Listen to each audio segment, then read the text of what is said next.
આપ સર્વોને હેતપૂર્વક જય શ્રી સ્વામિનારાયણ।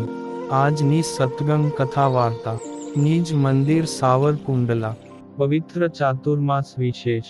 આજની સત્સંગ કથા વાર્તામાં આપણે ચરિત્ર કથા અંતર્ગત કચ્છ પ્રદેશના લખપત તાલુકાના બરંદા ગામની સત્સંગ પરાયણ ગરાસિયાબાઈનો પવિત્ર પ્રસંગ સાંભળશું।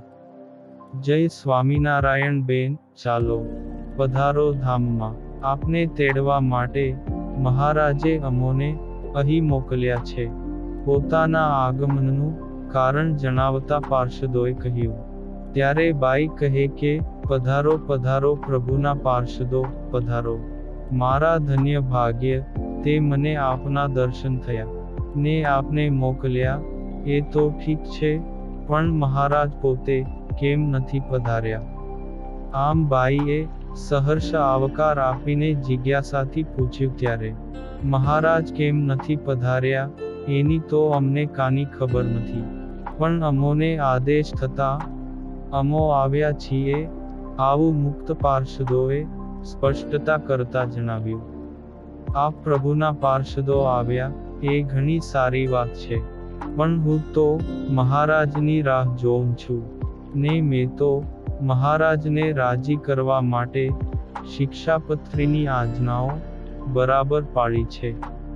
વળી શ્રીજી મહારાજને પ્રાર્થના પણ કરતી રહી છું કે આપ મને હાથીની સ્વારી લઈને તેડવા પધારો, અને તે આખું આ બરંદા ગામ જાણે એમ પ્રત્યક્ષ પરચો આપીને વાજતે ગાજતે તેડી જાવ, કારણ કે અંત સમયે શ્રીજી મહારાજ પોતાના આશ્રિતને તેડવા માટે આવે છે ને એણે પોતે જ આવું કહ્યું છે। આવી બાઈના અંતરની આ લાગણી જોઈને પાર્ષદો પરત ગયા ને પ્રભુ પાસે આવીને આ વાત કરી। પછી મહારાજે એમની માગણી માન્ય રાખીને ને નિર્ધારિત દિવસે સંતો ભક્તો સાથે પોતે વાજતે ગાજતે હાથીની સ્વારી સાથે આવ્યા અને આખા ગામને દર્શન આપીને એ બાઈને પોતાના ધામમાં તેડી ગયા હતા। આવો અપૂર્વ પરચો નિહાળીને ગામ લોકોને ભારે પ્રતીતિ આવી ને સહુના મસ્તક સત્સંગની આ નિષ્ઠાવાન ભક્તરાજ બાઈના ચરણમાં નમી પડ્યા।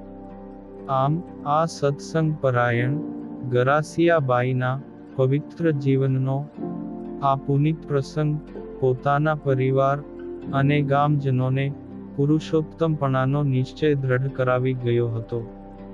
એમણે જીવનમાં શિક્ષાપત્રીના આદેશોનું ભારે ચીવટપૂર્વક પાલન કર્યું હતું, અને એમના હૈયામાં હિંમત હતી કે મહારાજ જરૂર મારી માગણી માન્ય રાખશે, અને ભક્તવત્સલ ભગવાન શ્રી હરિએ આ બાઈનો મનોરથ પૂર્ણ પણ કર્યો હતો।